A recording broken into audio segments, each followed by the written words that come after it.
मां विंध्यवासिनी उत्सव भवन मीरगंज आरा में सोनालाल के नेतृत्व में हिंदू जागरण मंच के बिहार इकाई के प्रदेश संयोजक जीवन कुमार एवं प्रदेश मंत्री राधेश्याम पांडे के उपस्थिति में भोजपुर जिले के जागरूक हिंदू जनमानस देश के वर्तमान समस्याओं को तथा हिंदू उत्पीड़न की समस्याओं को ध्यान में रखते हुए साथ ही हिंदू जागरण मंच के विचारधाराओं से प्रभावित होकर लगभग 150 से ज़्यादा की संख्या में जिले के सभी प्रखंडों के लोग उपस्थित हुए।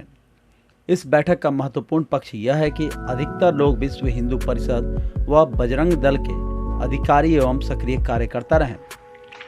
बैठक के क्रम में हिंदुओं पर अंतर्राष्ट्रीय साजिश के तहत हो रहे प्रहार पर विस्तारित चर्चा की गई, जिसमें लव जिहाद, भूमि विवाद, जिहाद, धर्म परिवर्तन एवं हिंदू संस्कृति के विरुद्ध हो रहे षड्यंत्र पर विस्तृत रूप से चर्चा हुई। इस भव्य कार्यक्रम में जिले के एवं नगर प्रखंड स्तर पर संगठन का गठन किया गया, जिसमें जिला के संरक्षक के रूप में कैप्टन कैलाश सिंह एवं जिला अध्यक्ष के रूप में सुरेंद्र सिन्हा, महामंत्री विशाल सिंह तथा मंत्री के रूप में रोहित बजरंगी, संजय भारती एवं उपाध्यक्ष के पद पर वीरेश्वर पांडे, प्रोफेसर विनय BN सिंह को दायित्व दिया गया। इसी प्रकार प्रत्येक प्रखंड नगर के स्थानीय जागरूक हिंदुओं के पदभार देते हुए संगठन से जोड़ा गया। संरक्षक कैप्टन कैलाश सिंह ने अपने उद्बोधन के क्रम में सभी हिंदुओं से अपील की कि भारत पर संस्कृति प्रहार का दौर चल रहा है। एक सच्चे सिपाही का फर्ज अदा करते हुए जागरूक रहना एवं शांतिपूर्वक विरोध करना चाहिए। इधर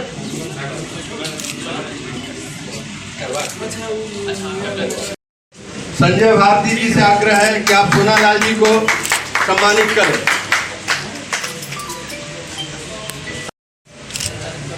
सम्मान का काम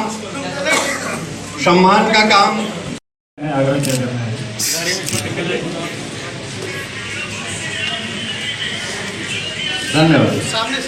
बोलने की प्रक्रिया में आप आते तो किसी न किसी रूप में आपको जेल में डालने की प्रक्रिया शुरू कर दी जाती थी। आप जान लीजिए, सरकारें जो सरकार थी, सरकार के लोग ऐसी बहुत सारी किताबों को मंगाकर अपने पास रखते थे और उसका अध्ययन करते थे, और अध्ययन करने के पश्चात कैसे आपको टॉर्चर किया जाए, इस तरह की व्यवधान कैसे उत्पन्न की जाए, इस तरह वो लगातार सोचते रहते थे। अभी आपने सुना होगा कंगना रनावत ने बोला कि 2014 के बाद मुझे बोलने की आजादी मिली है, तो पूरा देश में बवाल छिड़ गया कि भाई ये क्या बोल रही है, ये तो बतूका बात है। लेकिन सच्चाई को जान लीजिए कि किसी न किसी रूप में यदि आप मन की अभिव्यक्ति को, धर्म के बारे में यदि कुछ बोलते हैं, अपनी मन की अभिव्यक्ति को समाज के सामने, दुनिया के सामने उजागर करते हैं, तो आपको प्रताड़ित करने का फार्मूला वो लोग पहले से तैयार किए हुए थे और उस पर वो एक्शन में आकर धीरे धीरे आपको उसके रूप में, किसी न किसी रूप में आपको प्रताड़ित करते थे। हिंदुओं को एकत्रित करने के लिए पूरे देश में कई संगठन पहले से भी काम करे थे, लेकिन हिंदू जागरण मंच पूरे देश में, पूरे नेशनल स्तर पे अपना काम शुरू किया और उसको सबको एकत्रित करके एक प्लेटफॉर्म के नीचे लाने का प्रयास किया। कई तरह के देश में जिहाद चलाए जा रहे हैं, लैंड जिहाद, लव जिहाद, धर्मांतरण की आपने बात सुनी होगी, हेल्थ जिहाद, कई तरह के जिहाद चलाए जा रहे हैं पूरे देश में।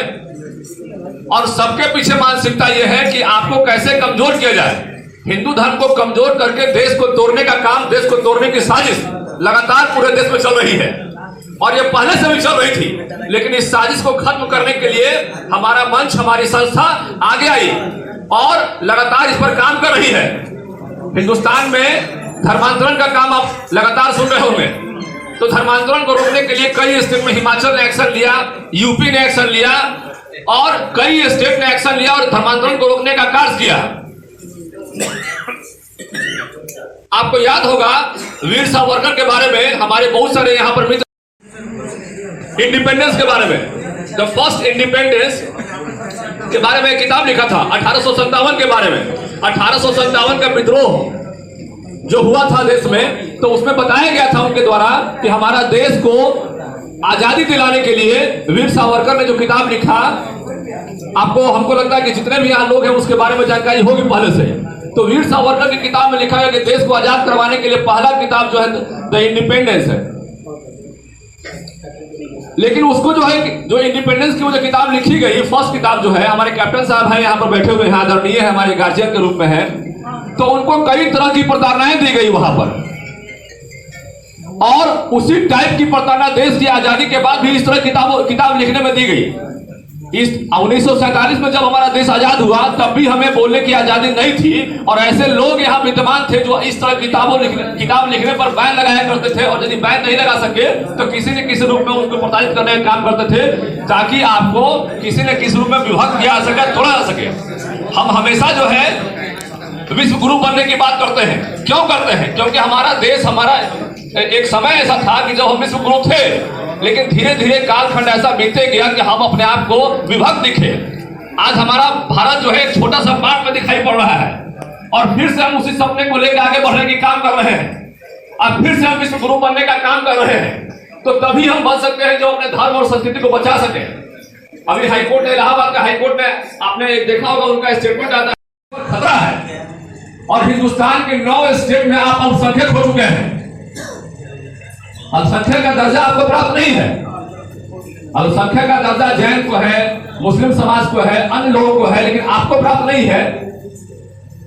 लेकिन बता दूं कि हिंदू समाज आज के डेट में हिंदुस्तान के 9 राज्यों में अल्पसंख्यक हो चुका है, और धीरे धीरे धीरे धीरे इस तरह की स्थिति आ रही है कि आप आधे से अधिक राज्यों में अल्पसंख्यक